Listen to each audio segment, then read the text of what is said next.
ఒక చిన్న ఊరిలో లక్ష్మమ్మ అనే ముసలి అమ్మ చిన్న టిఫిన్ షాప్ పెట్టుకుంది. ఉదయం నుంచే ఆమె షాప్ దగ్గర బాగా రద్దీ ఉండేది.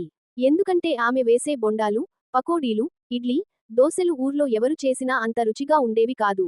లక్ష్మమ్మ బొండాలు ఎందుకు ఇంత రుచిగా ఉంటాయో తెలుసా? ఆమె ఎప్పుడూ మనసుతో చేసిన వంటే రుచిగా ఉంటుంది బాబోయ్ అని చెప్తూ ప్రతి బొండా వేసేటప్పుడు చిన్న నవ్వు నవ్వేది. ఆమె దగ్గరికి వచ్చిన వాళ్లంతా ఆ ప్రేమ రుచిని వెంట తీసుకెళ్లేవాళ్లు. ఉదయం అయింది అంటే షాప్ దగ్గర విద్యార్థులు, ఆటో డ్రైవర్లు, ఆఫీస్ వాళ్లు ఎవరుంటారో చెప్పలేము. అమ్మా, మా 2 ప్లేట్ బొండాలు నాకొట్టి కరక్కగా చేయమ్మా అంటూ అందరూ హడావుడిగా ఆర్డర్ చేస్తుంటారు. లక్ష్మమ్మ మాత్రం నెమ్మదిగా, పరిచయంతో అందరికీ వడ్డిస్తుంది. ఊరిలోని చిన్న చిన్న పిల్లలు అయితే అమ్మని చుట్టేసి నిలబడి, అమ్మా, నాకొక బొండా, పెద్దదిగా అంటారు. లక్ష్మమ్మ నవ్వుకుంటూ వాళ్ల ప్లేట్లో ఒక అదనపు బొండా వేసి ఇస్తుంది.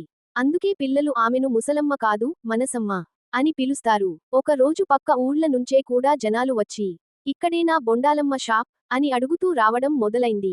షాప్ చిన్నదే, కానీ హృదయం పెద్దది, రుచి ఇంకా పెద్దది. ఇలా ముసలి అమ్మ టిఫిన్ షాప్ ఊరికి రుచి, ప్రేమ, ఆనందం ఇచ్చే చోటుగా మారిపోయింది. రాత్రి షాప్ మూసేసిన తర్వాత అమ్మ కూర్చుని, అయ్యో, ఇవన్నీ చూసి నాపై ఇంత ప్రేమ చూపిస్తున్నారంటే దేవుడి దయే అని కళ్లలో నీళ్లతో నవ్వుతుంది.